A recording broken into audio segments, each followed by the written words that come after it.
Hey, hi, my name is Dave. I'm from 6RG. Today I would like to present about Spanish flu.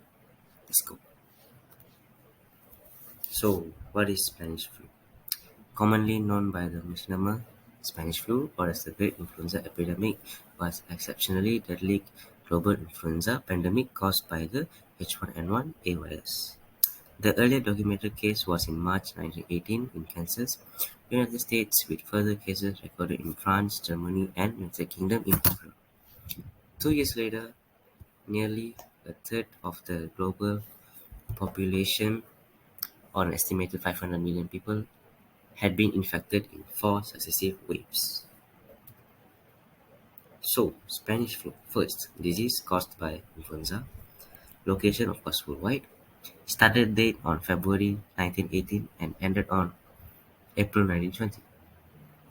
Deaths 25 to 50 million, generally accepted. Others estimated range from 17 to 100 million. So, some information about Spanish flu. The pandemic broke out nearly the end of World War One, where Watchman censors suppressed bad news in the belligerent countries to maintain morale. Newspapers freely reported the outbreak in Winter Spain, creating a false impression of Spain as the epicenter and leading to the Spanish flu misnomer. Limited historical epidemiological data make the pandemic's geographic origin indeterminate, with competing hypotheses on the initial spread. Besides that, this pandemic has unusually high mortality for young adults. Scientists, scientists offer several explanations for the high mortality, including 6 years of climate anomaly affecting migration of disease vectors, with increased likelihood of spread through bodies of water. This virus was particularly deadly because it triggered a Shocktain storm, ravaging the stronger immune system of young adults, although the viral infection was apparently no more aggressive than previous influenza strains. Malnourishment, overcrowded medical camps and hospitals, and poor hygiene exacerbated by the war promoted bacterial superinfection, killing most of the victims after typically prolonged deathbed. So I have some graphs here about the difference between the flu mortality. So age distribution of 1918 pandemic and normal epidemic. Death per 100 million person in each age group United States for the interpandemic year 1911 to 1917 dashed lines, as you can see, and the pandemic year 1918, the solid line. You can see it went down and went up. So yeah, so I have some information that Seattle Seattle policemen wearing cloth face masks handed out by the American Red Cross during the Spanish flu pandemic December 1918. So as you can see, they wear the face mask to cover themselves, or you can say to save themselves from the Spanish flu to spread towards them. Okay, we can go to the effects of Spanish flu. First, of course, World War One. Academic Andrew Prince Smith has made the argument that the virus helped tip the balance of power in the later days of the war towards the Allied causes.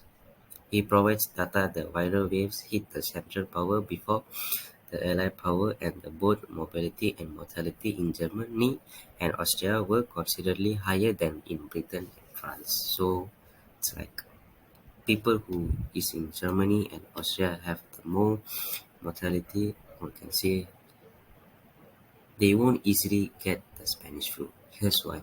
A 2006 Lancet study corroborates higher excess mortality rates in Germany were 0.76 and Austria 1.661, compared to Britain 0.34% and France 0.75%. So yeah, next. It is continue from the World War One. Kenneth Ken at Oxford University Computing Services write that many research have suggested that the condition of the war significantly aided the spread of the disease. and others have argued that the cause of the World War One and subsequent peace treaty was influenced by the pandemic, can also develop a model that can be used at home computers to test these theories. Yeah. Besides that, economy.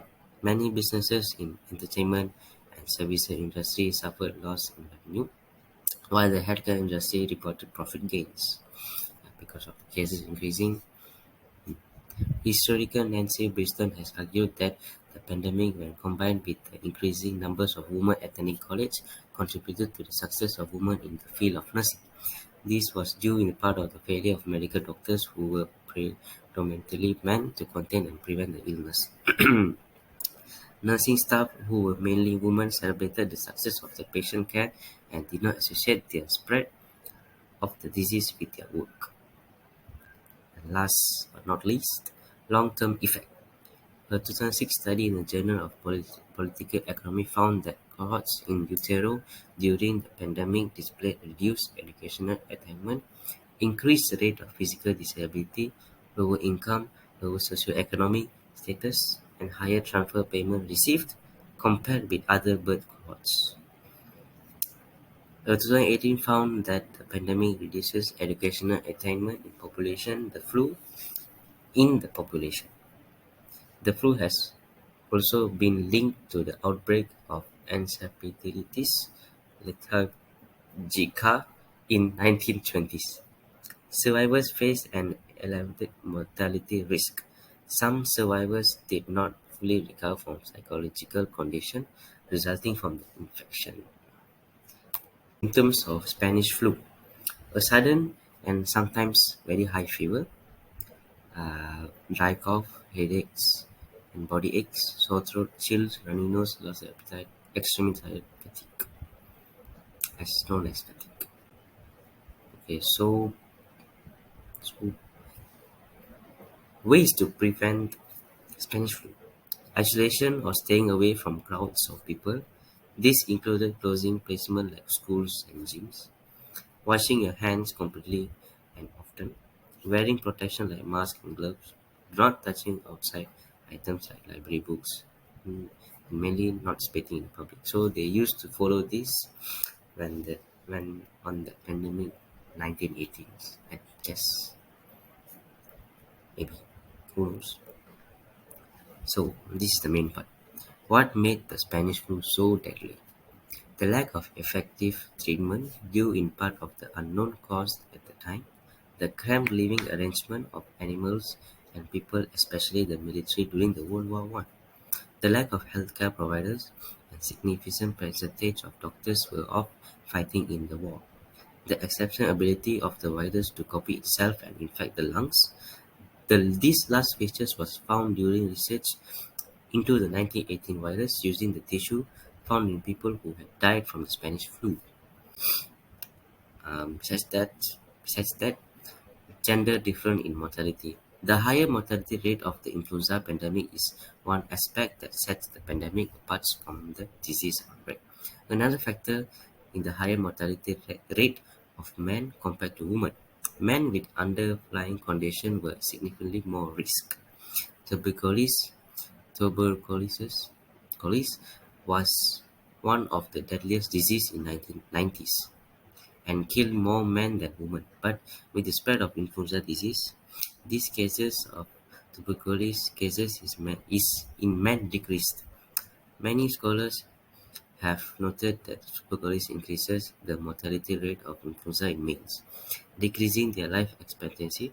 During the 90s, 1900, tuberculosis was more common in males than females, but study shows that when influenza spread, the tuberculosis mortality rate among females changed. The death rate of tuberculosis in female increases significantly and will continue to decline until post-pandemic. So this is some extra information. Influenza pandemic among Canadian soldiers. Records indicate the most deaths during the first wave of the pandemic were among young men in their 20s, which reflects at the age of enlistment in the war. The mobility of young men during 1980s was linked to, to the spread of influenza and the biggest wave of the epidemic. In late 1917 and throughout 1918, thousands of male troops gathered at the Halifax port before heading to Europe. Any soldiers that were ill and could not depart were added to the population of Halifax, which increased the case of great influenza among men during the war. So these some pictures about when World War One. When Spanish flu were happening. As you can see, they covered themselves with their mask. This is the patients on their left hand, and up on the right were the tents where the people stayed. Yeah. So that's all from me. Thank you.